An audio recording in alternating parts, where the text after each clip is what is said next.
Hi, I'm Salamea, and this is my little helper Stella. And today we're going to make super easy 3-ingredient Play-Doh. Now there are about 1 million recipes out there for oozes and slimes and doughs. We chose this one for a couple of reasons. First and foremost, it's super easy. It's only 3 ingredients, and they're mostly things that you, at least for now, can find at any grocery store or you might even have in your pantry. The second reason is that it is what they call taste safe, which basically means all the ingredients are food products. So if your little one's like mine and puts everything in their mouth, if they ingest it, it's perfectly safe. Now, a lot of the recipes out there for the oozes and the slimes and the doughs require something like borax or liquid starch or contact solution, and those things aren't safe for little tummies. So it was really important that we're making one that is safe if ingested. So that's, again, why we chose this one. So for our ingredients, we're just starting out with about 1 cup of cornstarch and 1/4 cup of instant Jell-O. You can use any flavor. We're using vanilla because it's a nice plain base, but obviously if you use pistachio, you'll have green dough, or chocolate, you'll have brown dough. You can also, if you wanted to, add things like sprinkles or food coloring to make it a little bit more fun. Today, we're just sticking to the basics. So you start with your dry ingredients. So like I said, we've got about 1 cup of cornstarch, and we're gonna put about half in to start. And the thing to remember about these dough and slime and ooze recipes is that it's not an exact science.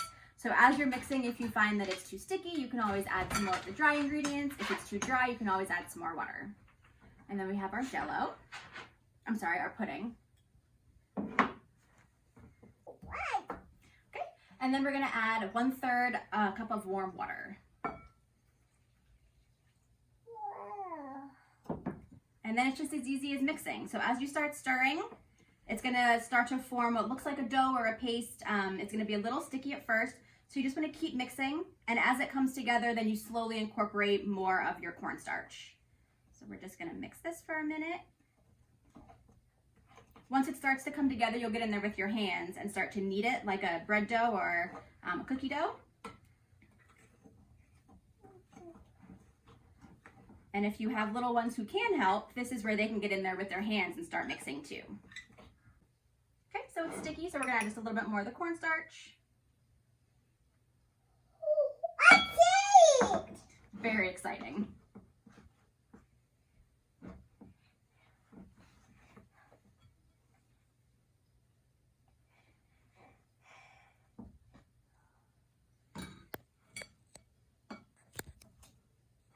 And then, like I said, once it starts to come together, you can just take it in your hands and just start playing with it.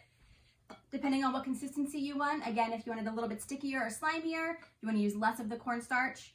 And if you want it a little bit more like fluffy or Play-Doh, then you'll want to use a little bit more of the cornstarch. Now, as far as storing this and how long it lasts, because they are food ingredients, it's not going to last forever. See, it's safe to be ingested.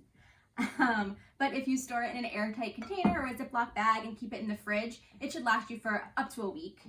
You may just have to rehydrate or add a little bit more of the dry ingredients depending on whether or not it dried out while it was in the fridge.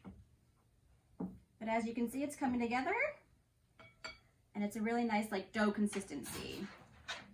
And just like with any other dough you make, as you play with it, you'll just want to get it off your fingers.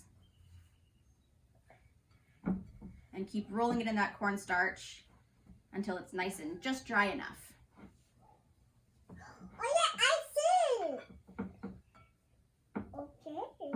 Clearly Stella approves. Okay, and so we have a nice, stretchy, ooey gooey Play-Doh. Stella, what do you think? What's that? That's Play-Doh. You made that. And that's our homemade Play-Doh recipe. Thanks for joining.